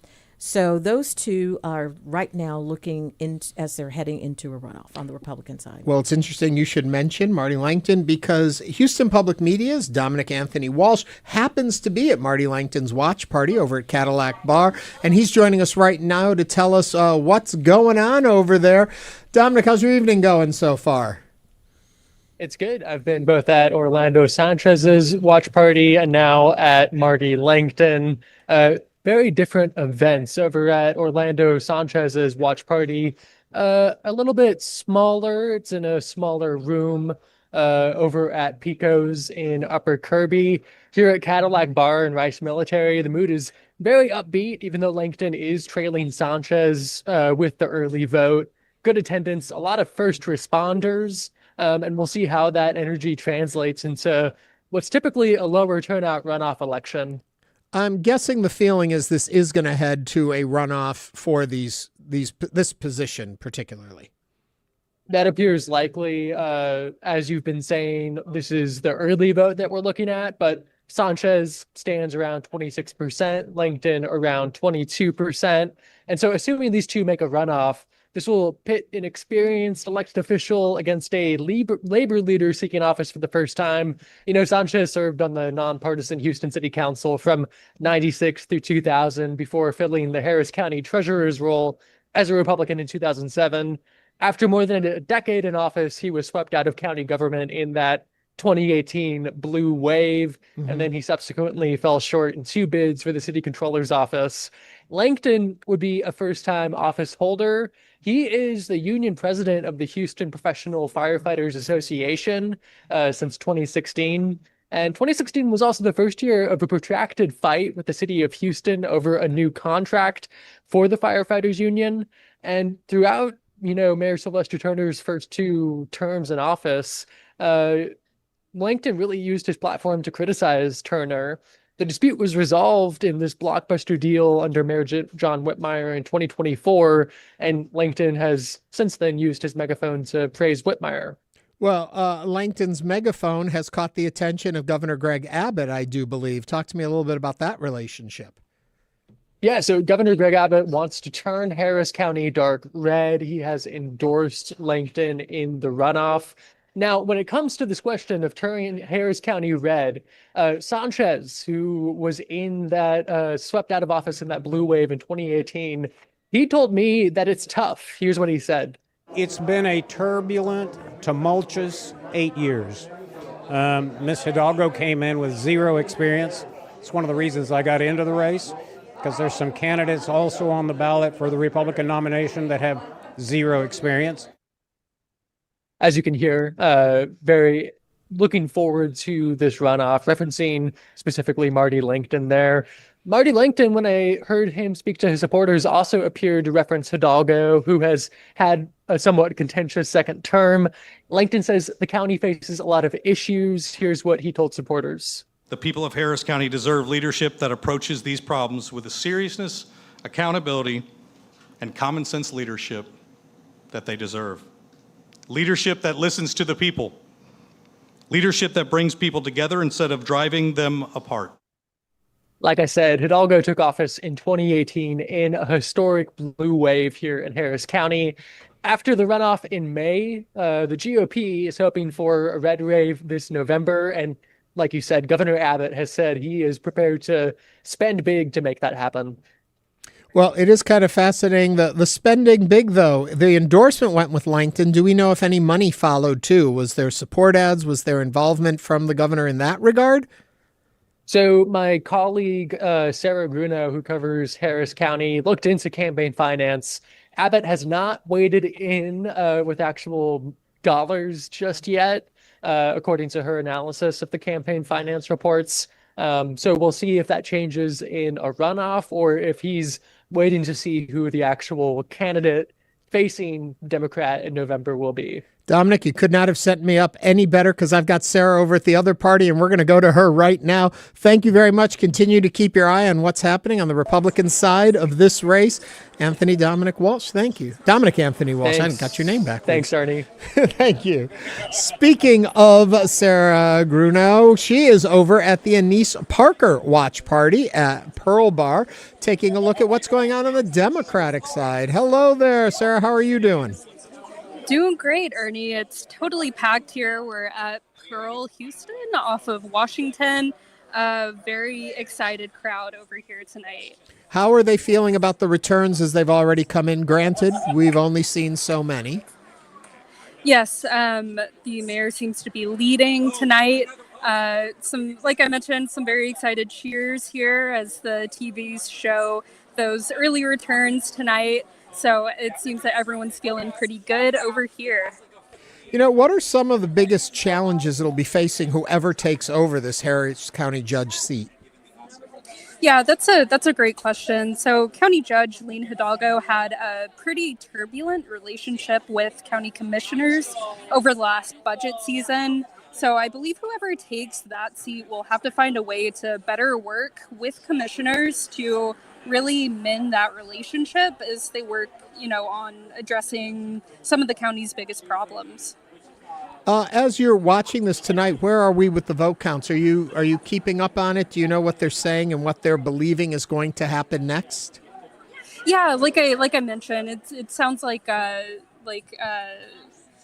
Mayor Parker is definitely leading the polls tonight.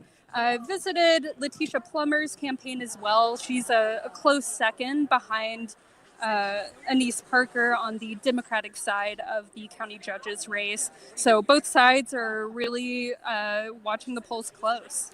You know, as this continues on, not only is it a choice of candidate, it's also a choice of direction for the county. What are you seeing in the way people would like to see this county moving? Is it more toward what we've been seeing and the developments that have been happening, or is there fresh ideas on the horizon? Yeah, there's really no question that it seems like Harris County voters are ready for a change in the position. That's according to voters I talked to today and recent surveys from the University of Houston. The most recent poll shows that most Republicans and Democrats agree that Harris County is heading in the wrong direction. It also shows that Republican voters are worried about crime in Harris County, while Democrats are most concerned about economic inequality. But like I mentioned before, it seems like the real test right now will be how the final pick for county judge will be able to really work with commissioners on county business. Well, I don't want to keep you from the partying that's going on there, even though I know you're actually working and you just get to work at a party, which is not by any means the same thing. But Sarah, thank you very much for following what's going on there. And we will continue to watch the numbers as they come in. Thanks, Ernie. Thank you. Sarah Bruno is a Houston Public Media reporter and over watching what's going on at Anise Parker's watch party. But better than just the party themselves, let's talk to Mayor Anise Parker. Mayor Parker, how are you doing this evening? Well, I'm a little tired, having been out at polling places all day, and I'm afraid it's going to be a long night. because there were long lines at 7 o'clock, and they won't release the numbers until everybody's through voting. So I'm, kind of going to be biting my nails until the final results come in. I'm curious. We always hear about internal committee polling, looking at the numbers. Do you believe at this point that this is going to go into a runoff, or do you think you're going to be able to find enough support tonight to actually win it outright? It is possible that 2 weeks ago, if I was going to be in a runoff, I would have said, absolutely not, I have this. But the surge of voters that came out for early voting that no one was polling, no one was talking to, just kind of upended everything. It is wonderful for the democratic process. It's wonderful for the state of Texas to have so many people suddenly interested in primaries, because primaries often determine your choice in November. But these were voters that, again, they're a wild card. Mm-hmm. And, clearly they, there were some surprises. The vote for Salazar was kind of a surprise as someone who no endorsements and no money and no campaign. But whether I win tonight or whether I win in May, I will be the Democratic nominee. There's not the slightest doubt in my mind. Mayor Parker, looking ahead towards the general election, following that the idea that you would be the eventual nominee, how would your approach to the race differ depending on who the Republican nominee is? I don't know that it differs completely. I mean, I'm running on the strength of my experience, the relationships I have across Harris County, the skill set I bring, and at this point, I don't know who the two Republicans will be in a runoff. There'll definitely be a runoff on the Republican side, but there's still a long way to go to determine that. And we'll have to, create the campaign once we see who the opposition is. I have worked with Orlando Sanchez. He actually served on city council with me, so we've known each other for a very long time. Mr. Langton, I have met a couple of times, but he was not in leadership in the union when I was mayor, so I don't know him well. I'm curious, what do you think this race actually is all about for voters? What is it that you're seeing that they want and that you are listening to try and achieve for them? So it's interesting to me. It seems as if the Democratic primary voters have a slightly different set of priorities than the Republican primary voters. Democratic primary voters are very worried about the economy. They're worried about jobs. They're worried about prices. They're want to be able to live and work and thrive in Harris County, and they feel like they're being priced out of that. They are also worried about flooding and the ability to protect their home and property. And then they're worried about crime. On as I encounter Republican voters, although I'm not, targeting Republican voters at this point, their biggest issue is crime. And, we're going to have to navigate that when we get toward November.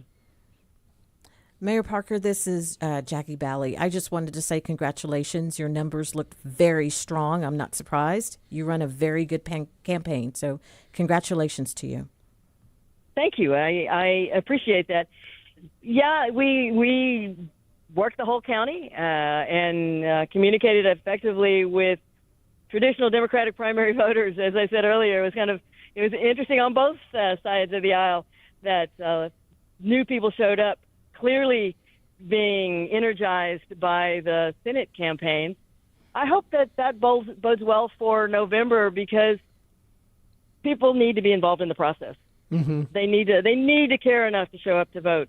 And I hope that this enthusiasm, again, on both sides continues. Well, Mayor Parker, as you said, it's probably going to be a long night for you. We don't want to wear you out here because we want you to be able to continue to watch the numbers as they come in. Either way, we will talk to you again soon, and it'll be interesting to see how everything shakes out tonight. Yeah, I hope that people finally get done voting soon so that the numbers can be released. Anyway, thank you. Mayor Parker, we agree. We hope those numbers come out soon, too. Thank you very much for taking the time to chat with us tonight. Good night. Good night. A point that we haven't mentioned yet, or maybe we haven't, I forget. May 26th, that's when the next set of elections, at least in these primaries, Jackie, you were saying we've got another, though, a city council race coming up, too. So we got lots of voting to still do. But all of the runoffs we're talking about happening tonight are going to happen May 26th. So correct. Make sure you mark your calendars and get out and vote yet again. Those notoriously are low turnouts. Andrew, your feelings on anything that you heard the mayor say? Well, I thought it was particularly telling that she has this prior relationship with Orlando Sanchez that she doesn't with Marty Langton. I think that potentially could lead to a different tone in the general election if those are the two candidates.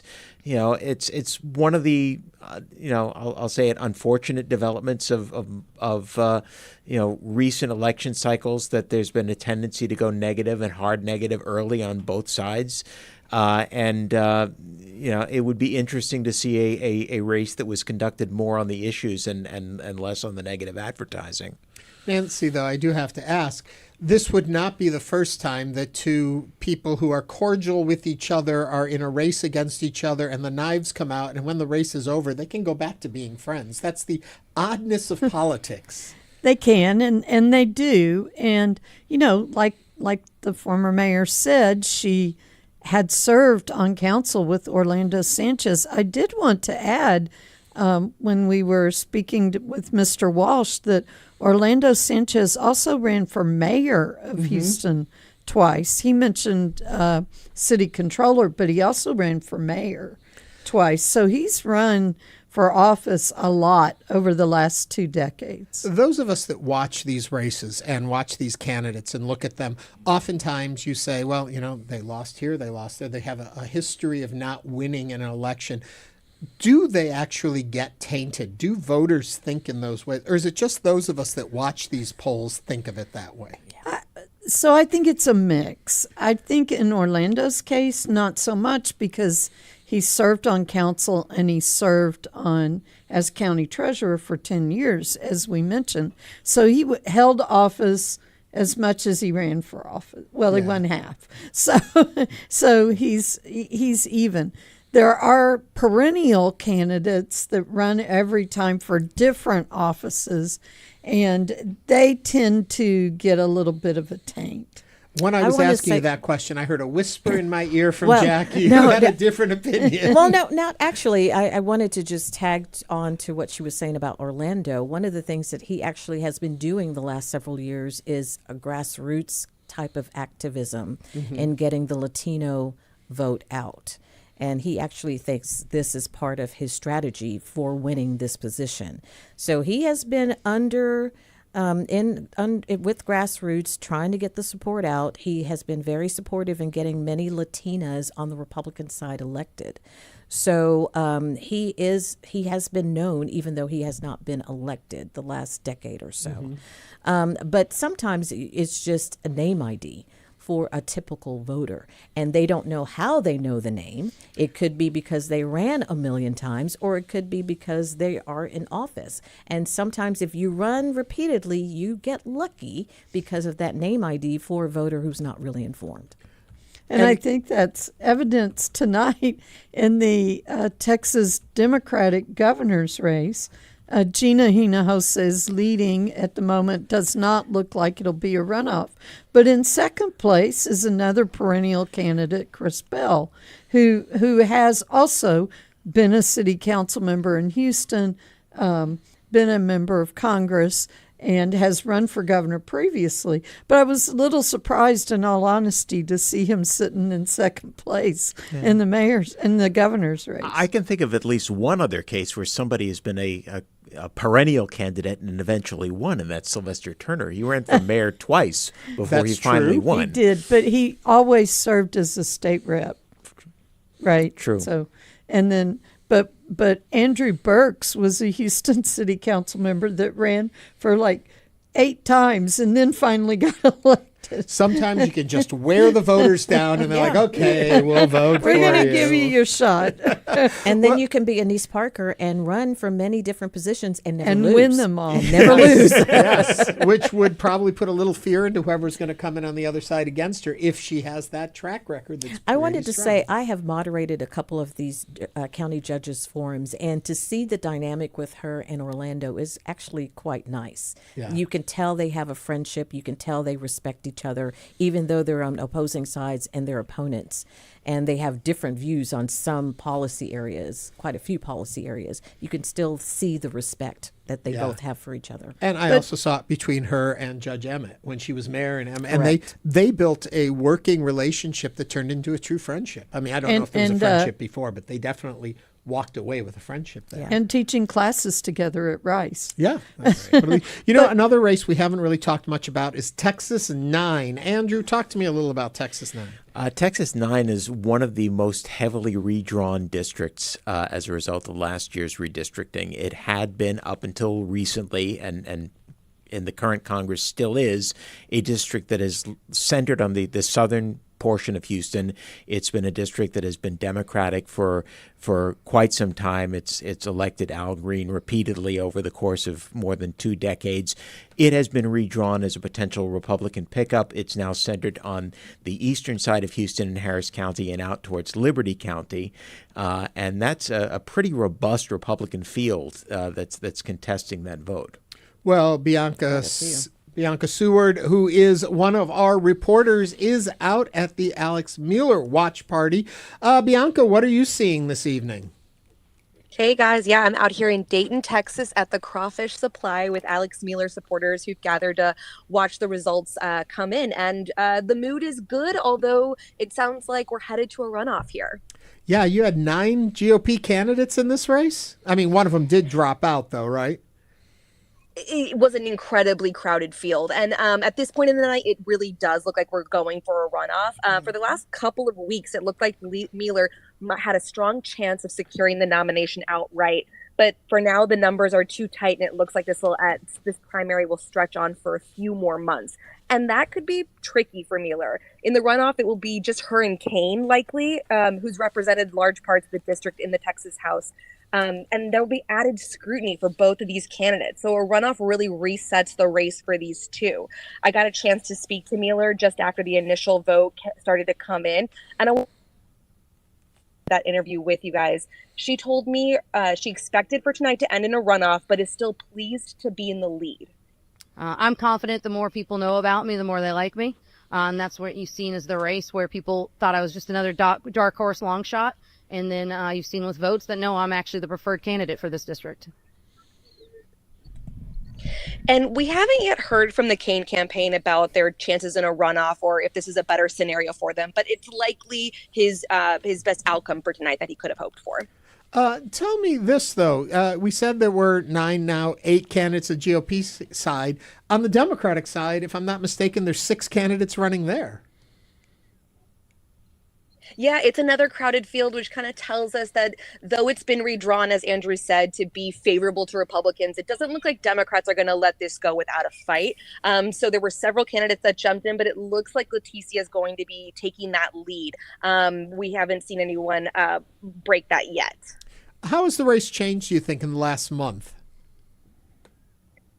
You know, it really has changed kind of dramatically. It's been a little bit of a roller coaster. A month ago, I would have told you it looks like we're headed to a runoff. But then in the middle of February, we got a really late high-profile endorsement for Mueller.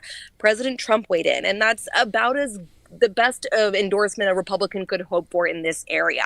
So once that came in, we really thought the conversation on the ground was changing to her ability to secure the nomination tonight. And we saw the Mueller campaign really try to capitalize on that energy as much as possible, pushing as many digital ads, really spending as much as she can, and outspending Kane by a lot. She had about double the funds that he did.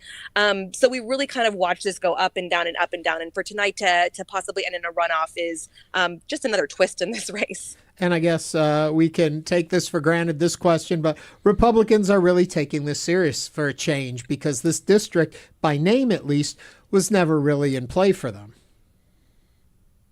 Yeah, for a long time, it hasn't been in play for them. I mean, when it was the ninth in its old area, Al Green had that on lock for, almost 20 years. And even in the last couple of cycles, Green ran unopposed. So they really didn't put up any kind of fight. With the redrawn map, they see it as a completely wide open race. And as you can see, with as many candidates as jumped in did, they are excited at the opportunity to pick up the seat in November. It is, when I talked to Mark Jones, he explained to me that of the redrawn districts, this isn't the one that's necessarily a lock. It's much more favorable to Republicans, but it's not a complete secure seat in November. And whoever does pick up the seat in November will have to continually fight for this district every couple of years. It doesn't seem like it's going to be the same situation that Green had where he's able to get the seat and hold on to it. Mm-hmm. Bianca, thank you for calling in and sharing with us, and continue your reporting from over there, and don't eat too much crawfish, okay? Okay, thanks, guys. Okay. Bianca Seward, who is one of our Houston public media reporters that's out there. I want to add that also yes. when the governor endorsed Briscoe Cain. So you're seeing the governor endorsing someone separate from the president. And most of us knew it would be a runoff between Mueller and Cain. Well, that's what I want to talk about, endorsements and the power of endorsements today. And it's funny, I think, and we talked about this a little before we went on air. I'm in this belief system of that there are these silos that we're in where one side only sees one thing and doesn't realize what the other side sees.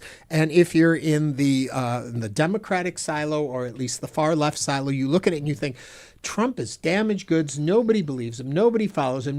But if you came out of that side and watched the TV ads, you would see that every Republican candidate, it seems, is trying to show a picture that they took at some point with Donald Trump standing next to him. Sure. So obviously he still has that power and that draw to that side of the party lines. And so people need to open up and see what's going on both sides. Well, the president won overwhelmingly in Texas. So, and especially with Republicans, he does have a very strong hold. And it's funny because if a Republican gets a Houston Chronicle endorsement, that's a kiss of death, right? So you're right. It just depends on who is doing the endorsement.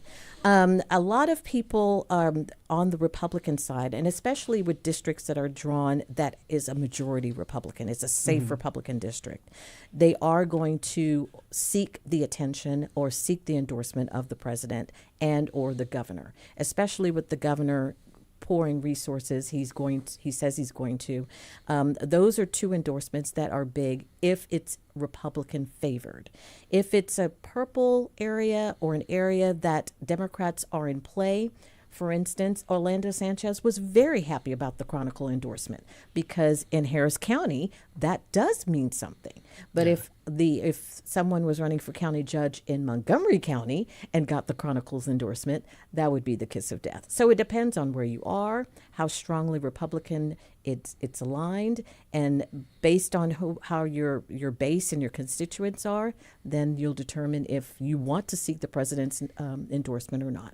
Andrew, we're talking about political endorsements, but a lot of times a lot of effort is wasted on celebrity endorsements. Do those carry any real weight, or are they just something for fodder for us to talk about? Well, I mean, the best example that I can think of recently was in the runoff election in the Texas 18th Congressional District, and we had, if memory serves, Tina Knowles endorsed Amanda Edwards. It didn't help her that much. Yeah. I wonder if they've become just a thing that we like that for show. On the national scene, of course, we saw it with Kamala Harris. She had that big rally toward the end of the race where she had Oprah and she had Beyonce. And so you think, well, did that help? Doesn't it help? Is there still that power in celebrity endorsement? I think it's questionable. I think people are more inclined to vote for somebody whom another political figure that they support endorses. I think it's an interesting curiosity, and but I don't think it necessarily moves the needle. Yeah, I'd agree with you. Speaking of moving needles and looking at things, Nancy, I've been watching you on your computer. What are you looking at? What numbers are coming in, or things that are keeping you drawn in? I was looking at the Attorney General's race and thinking about our endorsement discussions, because Ted Cruz endorsed a candidate in the Attorney General's race in the Republican primary. Governor Abbott endorsed a candidate. It's been a real mix of other elected officials endorsing, and yet the one who had none of those seems to be the one leading. MAGA Mays Middleton, as Dr. Baly calls them, and that's what he calls himself. That's what he calls himself. His own television, or at least his ads. No, do. his own television ads. And I was just kind of inwardly laughing because everybody had their own favorite in that race, and he is winning handily at he this has a point. lot of money. Yeah, and he spent millions, no question. Can we talk about endorsements with sort of celebrities? Sure. Steve Toth is killing it. Yeah, we haven't talked about that. And race. Michael Berry has been on the airwaves, like just he wants to get rid of Mention Dan the race that it is. And who's U.S. House District 2. Steve Toth is running against Dan Crenshaw, and numbers are showing Steve Toth at 57%, Dan Crenshaw at 39%. He's based on what it looks like, he could win without a runoff. So quickly, because I know we've got another race to go on to, but staying there for a minute. What took the shine off Dan Crenshaw on this? A few years back, we would have thought there's no problem here. Well, if you listen to some of his constituents, he's not really been responsive or to any of their calls, any of their needs. He's been too concerned about his image. When he went on Saturday Night Live, that was sort of the moment when he jumped the shark. For those of you who watched Happy Days. Happy Days. I'm going to pretend I don't know what that yeah, means. Exactly. I'm showing my age. But so, and it just became more of, you're not really here to be our congressman. You're here to be a star, a celebrity. Several of them said he was a Republican in name only. And then he got in the crosshairs with Michael Berry. And it's been every day he has been telling all of his listeners, make sure you go and vote for Steve Toth. So that race I've been watching it because Crenshaw has been coming out swinging, but based on the numbers, he may be going home. I think there's a lesson in there at the end of the day that it's still a people-to-people job to be an elected official, and you've got to go out there and do the work of your constituents if you want to stay there. I think we need to clarify, Michael Berry is a conservative radio host because a lot of our listeners may not be familiar with him. All of our listeners are all of Houston. We're broad in our appeal. Speaking of being broad in our appeal, we're not just looking at what's going on in Harris County. There are other judge races going on. Right now, Natalie Weber, another of our intrepid reporters, is in Fort Bend at the Dexter McCoy watch party. Natalie, what are you seeing? What's going on there? Hi, Ernie. It is a popping crowd right now. We are just kind of wrapping up here. It looks like folks are starting to pack up, but right as I got here, Dexter McCoy gave a sort of victory speech. He appears headed to a runoff in the Democratic primary, but the mood is high and people are still hanging out. How are things looking for KP George? So KP George, it appears to be lagging quite a bit in the Republican primary. Just to refresh for our listeners, he's facing multiple criminal charges, and that has overshadowed his campaign. He was first elected as a Democrat in 2018, but switched parties this past summer after facing multiple arrests. And he has a big deficit. Right now, Daniel Wong, a former Sugar Land City Council member, is leading in the Republican primary with 57% of the vote. Wow. It's going to be an interesting night, but it sounds like it's kind of already the writings on the wall there. What's the likelihood that one or both of these primaries will maybe not go into a runoff? So, I think right now Daniel Wong has a pretty strong lead in the Republican primary. We're still waiting for results, but again, he has 57% of the vote. He would need to clear 50% to win the Republican primary and avoid a runoff. But things are a little bit more murky on the Democrat side. So like I mentioned, Dexter McCoy took home 43% of the early vote. But the two runner-ups are pretty close right now. We have Rochelle Carter in second. She's an associate judge with Sugar Land's Municipal Court. She has about 18% of the vote. And then we have Christian Becerra in third. He's a district court judge here in Fort Bend County with 17% of the vote. The total difference between their votes right now is about 500 ballots. Wow. Well, Natalie, thank you for keeping on top of all of this as it plays out, and we appreciate your reporting. This is great.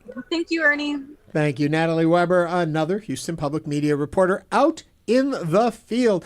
Jackie, your reaction to what you just heard? Yeah, this is great. All my friends are running against each other. Okay, so I served on city council with Daniel. He came in strong. There's no way that he was not going to win the Republican primary. He got endorsed with everyone. Everyone endorsed him, including the governor. So I suspect he will win without a runoff. Dexter does not surprise me either. What surprises me on the Democrat side is Christian Becerra. I thought Christian would be in the runoff with Dexter. Still a possibility since there's only 500 votes separating him and Rachel. But Rachel is now ahead of Christian Becerra. Dexter's 43% is not surprising at all. He has over $1 million in his war chest, which is unbelievable for Fort Bend County. He's a hard worker. And so, a race between Dexter and Daniel will be great for politicos like us. Yeah. And Andrew, Nancy, help me with this one. I'm just hearing the Texas Supreme Court has temporarily blocked a Dallas judge's order to keep the polls open till 9, ordering the county to separate out votes from people who were not in line at 7 p.m. This is not a final ruling, but will create chaos in getting the results from Dallas County. Absolutely. Yeah, I mean, this is not the first time we've seen a situation like this, but every time something like this does happen, it gets a lot of people very angry for understandable reasons. Well, I've got an update already on that story for you. Okay, Attorney General, they were both there. Attorney General Ken Paxton has asked the Supreme Court of Texas to overrule the Dallas judge's ruling allowing the polls to stay open until 9 p.m., saying the judge did not give the OAG the required notice of extension. Well, he is in the position to ask for this, but he is as the state's leading lawyer, he is not in the position to make that ruling himself. That is the job of the Supreme Court. This one is really gonna be an evening. The real complexity here is it was the Republican primary in Dallas that had the challenge, because historically they've had countywide voting. But the Republicans in Dallas County decided to require that you vote in the place in your community, in the location in your community. The Dems stayed with countywide voting. And so it left many voters completely confused and having to move to a different polling place. And so it's actually the Republican primary voters most affected by this. It's going to be a night for. There is no such thing as a dull day watching Texas politics. We're happy to be able to watch it with you. Somebody else who is watching something is over in Galveston County, watching the judges' race there. Juliana Washburn is with us. What are you seeing down there, Juliana? You're at Mark Henry's watch party, am I correct? Yes, and it's kind of dying down now, or I thought it would be, but it's still, people are still in there kind of celebrating. It's been very lively here in Kemah and Galveston County. Well, you know, Henry received from the early voting 67% of the votes, and his Republican opponent, Chris Kennard, received about 32%. So the incumbent told me he's relieved, he's very excited, but he said, you know, he delivered on his promises, and that's why the voters responded the way they did. This is him running for his 5th term as Galveston County judge, and so that's been about 15 years that he's served. He joked about how he's looking a lot older now than when he started, and you know, Kennard was looking to unseat him. She was saying that it's time for change, so I did go and speak to her tonight too, just to see how she's feeling, and she said this is just motivating her to keep advocating for change, and that she's not going to stop just because of these results. Yeah. What do you Oh, okay. What do you think Mark Henry's vision is for as he runs for fifth term as as Galveston County judge? I'm getting tongue-tied as it gets late in the night. After this many terms, what can he bring new and fresh to the role? What is he saying? Honestly, what he told me is that he wants to run on the exact same things he has been promising over the years. He talks about lowering taxes, increasing law enforcement, reducing the size of government so that it's more efficient. He says that he delivered on this before and he'll do it again. He touts his work to slash tax rates and slash county debt and earn a perfect bond rating, paying that debt back. So he says he just wants to continue this, and he trusts that the voters will see that he's done it before and can do it again as the November election comes up and he faces his Democratic opponent. Yeah, and there was a lot of poll watching on this side of the aisle tonight, but on the other side of the aisle, there wasn't much poll watching, was there? No, there wasn't. The Democratic opponent, Albert Smith, he ran unopposed. So now we know that, he'll be in those November elections, Mr. Smith. But it's, Henry says that he's confident that even in that November election, voters will help him out and help him to return. Well, Juliana, thank you very much for being down in Galveston. You always cover Galveston for us and that area, so we appreciate it, and we appreciate your reporting tonight. Thank you. Thank you, Ernie. Juliana Washburn is coming to us from, I moved my paper. She's at Jackie's Bar and Grill in Galveston. I wanted to give a shout out to where she actually was. Not this Jackie. You don't have a bar and grill somewhere. You seem like someone who would have a bar and grill somewhere, and I would go there. But a lot of people are going to be going to bed tonight without knowing answers to a lot of these races. What are we taking away from this evening? I know that we're still having slow returns from Harris County. We are still neck and neck in the senator's race on the Democratic side. Neither Jasmine Crockett nor James Talarico has been able to crack that 50% barrier. They're separated by just over 10,000 votes, with Talarico enjoying a lead, but not by enough to avoid a runoff. Do we have the strength for another runoff in that district? Or in that race, I should say. I do want to remind everyone that we will continue throughout the evening to keep you updated at HoustonPublicMedia.org with fresh returns as they come in. So continue to keep looking over there. We've been talking a little bit about the power of a Trump endorsement. Nancy, what about an Abbott endorsement? Has that proven throughout the evening tonight to mean something to candidates, or is it more just in face value?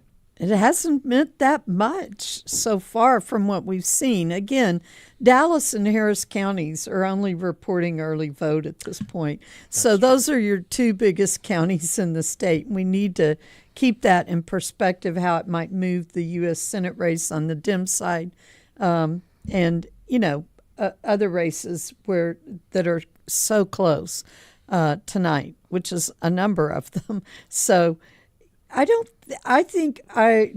Jackie and I will probably want to sit down with pad and pencil and compare the endorsements and see who fared well.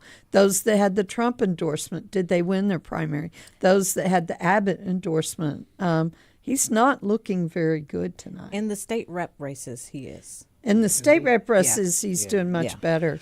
And who didn't get as involved in these 26 state rep primaries was Dan Patrick, who historically has gotten very involved. But he was a little less involved this year in the primaries. But Abbott's probably doing better on the legislative side.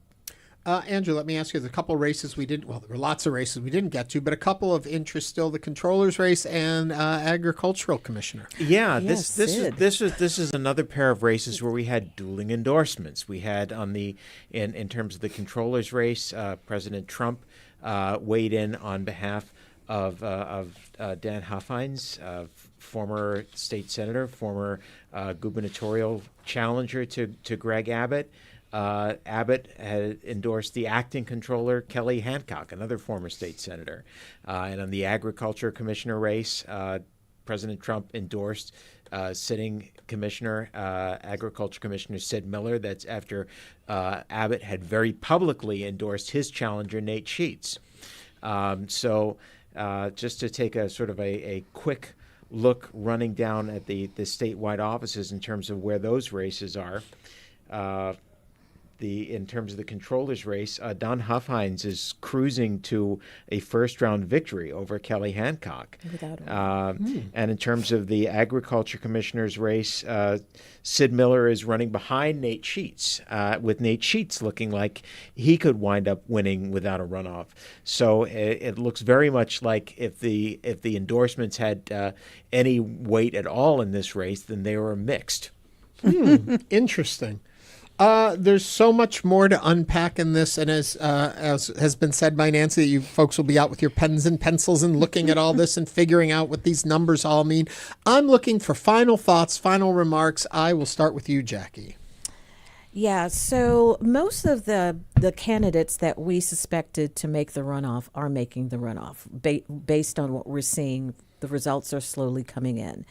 I echo what Mayor Anise Parker said. I am very excited about the robust and the high volume of voters that we're seeing at the polls. However, it does tell us a little bit differently, a different message than all of the polling that was telling us before, because we were not anticipating some of these voters. There was a large number of independents, a large number of people not identified with Republican or Democrat who are voting. And so we really don't, if they don't have a history or a pattern of how they vote, we don't really know how it's going to be. Nancy, we're happy that they're involved, but it's a mixed bag. Nancy, 15 seconds. What are you taking away from tonight? I want to comment on habitual voting. I'm a habitual voter. Open the doors, I'll be there. And we've heard a lot of people saying too many elections. These runoffs are going to be extremely exciting.